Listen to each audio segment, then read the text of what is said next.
ममता बॅनर्जी, शरद पवार यांच्यासारखी मूळची काँग्रेसी नेते मंडळी आपापले पक्ष काँग्रेसमध्ये विलीन करणार अशी चर्चा सध्या जोरात आहे. पण पक्ष विलीन करणं ही काही सोपी गोष्ट नसते. का ते जाणून घेऊया आजच्या व्हिडिओतून. नमस्कार, मी योगेश जगताप आणि तुम्ही पाहताय युनिक फीचर्स पोर्टल. पश्चिम बंगालच्या विधानसभा निवडणुकीत ममता बॅनर्जी यांच्या तृणमूल काँग्रेसचा पराभव झाल्यानंतर माध्यमांमध्ये एक नवी चर्चा सुरू झाली. 25-30 वर्षात जे नेते काँग्रेस पक्षातून बाहेर पडले त्यांनी भाजपला पराभूत करण्यासाठी आपापले पक्ष सोडून पुन्हा काँग्रेसमध्ये यावं असं या चर्चेचं साधारण स्वरूप होतं. ममता बॅनर्जी या मूळच्या काँग्रेसच्या, पण मतभेद झाल्याने त्यांनी स्वतःचा पक्ष काढला होता. यावर्षीच्या विधानसभा निवडणुकीत पक्षाचा दारुण पराभव झाल्यानंतर ममतांना साईडलाईन करून राज्यातील नेत्यांनी वेगळी चूल मांडली. खासदार ही भाजपच्या वळचणीला जाऊन बसले. त्यामुळे आता राजकीय अस्तित्वाचाच प्रश्न निर्माण झालेला असताना ममता बॅनर्जींनी स्वतःचा अपंग पक्ष चालवण्यात काही अर्थ नाही असं बोललं जाऊ लागलं. बोलणारे अर्थातच पत्रकार आहेत, राजकीय निरीक्षक आहेत. राजकीय पक्षांच्या कोणत्याही महत्वाच्या नेत्यांकडून असं वक्तव्य अजून तरी जाहीरपणे आलेलं नाही. पण नेते मंडळी खासगीत असं बोलत असल्याचं पत्रकार जाहीरपणे सांगतायत. साधारण 27 वर्षांपूर्वी शरद पवार ही काँग्रेसमधून बाहेर पडले. आंध्र प्रदेशात YSR रेड्डी यांचा मुलगा जगन मोहन यांनी काँग्रेसमधून बाहेर पडून स्वतःची स्वतंत्र चूल मांडली. तेलंगणा राष्ट्र समितीचे माजी मुख्यमंत्री के चंद्रशेखर राव हेही मूळचे काँग्रेसवाले. तेलंगण राज्याच्या मागणीसाठी ते पक्षातून बाहेर पडले. हे सर्व पक्ष आपापल्या राज्यात आपली ताकद राखून होते. आपापल्या राज्यात ते सत्तेवरही राहिले, पण आता ते सत्तेबाहेर आहेत. शिवाय स्वतःच्या जोरावर मोदी शहांच्या भाजपसमोर टिकाव धरू शकतील असं चित्र नाही. बंगाल निवडणुकीत पराभव स्वीकारल्यानंतर ममता बॅनर्जी सोनिया गांधींना तर अभिषेक बॅनर्जी राहुल गांधींना भेटले. त्यामुळे विलिनीकरणाच्या बातम्यांना आणखीनच जोर आला. काँग्रेससोबत आपले वैचारिक मतभेद नाहीत आणि आपणही गांधी नेहरूंच्याच विचारांचे आहोत असं शरद पवारांनीही अनेकदा सांगितलंय. त्यांच्या पक्षात उभी फूट पडून मोठा गट बाहेर पडल्याने त्यांचा पक्ष आधीच कमकुवत बनलेला आहे. शिवाय पवारांची तब्येत आणि वय पाहता ते नव्याने पक्ष बांधू शकतील असं अजिबात नाही. पक्षाचं नाव, चिन्ह सगळं हातातून गेल्यानं पक्षाला मोठा धक्का बसलेला आहे. शिवाय जेवढा केवढा पक्ष उरलाय तोही भाजप गिळंकृत करेल अशी भीती पक्षाला वाटणं स्वाभाविक आहे. म्हणूनच जितेंद्र आव्हाड यांच्यासारखी नेते मंडळी सूचकपणे विलिनीकरणाबद्दल बोलत असतात. सुप्रिया सुळेंना विचारलं गेलं तेव्हा त्यांनीही ही शक्यता थेटपणे नाकारलेली नाही. एका अर्थी पाहायला गेलं तर ममता बॅनर्जी आणि शरद पवार दोघंही समदुःखी आहेत.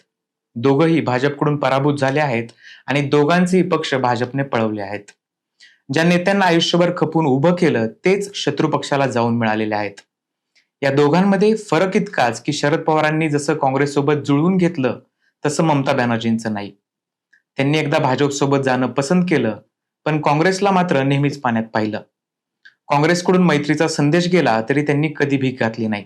बंगालात काँग्रेसला हात दिला तर नवं आव्हान तयार होईल अशी भीती त्यांना वाटत असावी.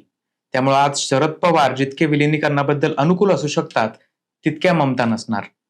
तरीही माध्यमांमध्ये ममता बॅनर्जींना काँग्रेस राष्ट्रीय उपाध्यक्ष करणार आणि अभिषेक बॅनर्जींना सरचिटणीस बनवणार अशा चर्चा आठवड्याभर रंगल्या.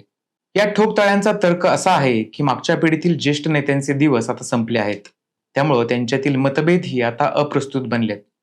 तुलनेनं तरुण मंडळी पक्षांमध्ये महत्वाच्या स्थानावर आहेत. त्यामुळे भविष्याकडे पाहून ही मंडळी निर्णय करतील. सुप्रिया सुळे, महुआ मोइत्रा, अभिषेक बॅनर्जी, रोहित पवार, जगन मोहन रेड्डी किंवा जोसेफ विजय ही सर्व मंडळी राहुल गांधींचं नेतृत्व स्वीकारू शकतील. शिवाय भाजपचं आव्हान इतकं तगडं आहे की त्यांच्यासमोर हे नेते एकटे टिकावच धरू शकणार नाहीत. एकटे राहिले तर आणखी एकाकी पडण्याचाच धोका अधिक आहे. मात्र तरीही आपापले पक्ष मोडून दुसऱ्या पक्षात विलीन होणं ही सोपी गोष्ट नाहीये. प्रत्येक पक्षाचे खेड्यापाड्यापर्यंत कार्यकर्ते, समर्थक, मतदार असतात. त्यांची स्थानिक समीकरणं असतात. व्यक्तिगत महत्वाकांक्षाही असतात. त्यासाठी त्यांनी बरीच मेहनत केलेली असते. पक्षाने टाकलेलं पाऊल त्यांच्यासाठी फायद्याचं न ठरल्यास विलिनीकरणामुळे तोटाच जास्त होतो. त्यामुळे असा धोका पक्ष कधीच पत्करत नसतात. कार्यकर्त्यांना आणि स्थानिक नेत्यांना विलिनीकरण सोडा, मित्रपक्षाशी युती करून जागा सोडलेलीही चालत नाही. अनेकदा ही मंडळी त्या उमेदवाराला पाडण्यासाठी शत्रू पक्षाशी जाऊन मिळतात. 1975 ते 77च्या आणीबाणीवेळी देशातले अनेक काँग्रेस विरोधी पक्ष एकवटून त्यांनी जनता पक्ष काढला होता. पण 2-4 वर्षातच त्यांचं फाटलं. पुन्हा जुने पक्ष नव्याने उभे राहिले हा इतिहास आहे. एखादा पक्ष दुसऱ्या मोठ्या पक्षात विलीन झाल्याची यशस्वी उदाहरणं जवळपास नाहीतच. सगळी ताकद संपून 3-4 दशकं होऊन गेली तरी मार्क्सवादी कम्युनिस्ट आणि भारतीय कम्युनिस्ट हे दोन पक्ष अजूनही विलीन व्हायला तयार नाहीयेत. असं असताना एकमेकांना प्रतिस्पर्धी मानणारे पक्ष विलिनीकरणाचं पाऊल कसं उचलतील? महाराष्ट्रात काँग्रेस आणि राष्ट्रवादीत कटुता नाही, पण बंगालमधील काँग्रेसजनांचा ममतावर राग आहे. काँग्रेसच्या अधीर रंजन चौधरी यांच्या बोलण्यात तो कायम दिसतो, पण त्याशिवायही मतभेदाचे मुद्दे असतात. उदाहरणच घ्यायचं झालं तर राहुल गांधींनी गौतम अदानी आणि त्यांच्या साम्राज्याविरोधात जाहीर आणि प्रखर भूमिका वेळोवेळी घेतलेली आहे. मात्र शरद पवार, सुप्रिया सुळे यांचे अदानींशी वैयक्तिक संबंध आहेत. शरद पवारांनी अनेकदा त्यांचं जाहीर कौतुकही केलेलं आहे. विलिनीकरण करायचं तर अशा मुद्द्यांचं काय करायचं हा प्रश्न न सुटणार आहे. अशा दिसणाऱ्या न दिसणाऱ्या अनेक प्रश्नांचा राजकीय निर्णयांवर प्रभाव पडत असतो. त्यामुळे विलिनीकरणाची फिजूल चर्चा न करता सर्व विरोधी पक्ष एकजुटीने भाजप विरोधात देशात एकास एक उमेदवार देऊ शकले आणि तो निवडून आणण्यासाठी वादविवाद न करता जोर लावू शकले तरी त्यांचं घोडं गंगेत नालं म्हणायचं.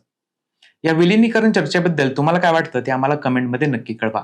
असेच माहितीपर व्हिडिओ पाहण्यासाठी युनिक फीचर्स पोर्टलच्या YouTube चॅनलला सबस्क्राईब करा.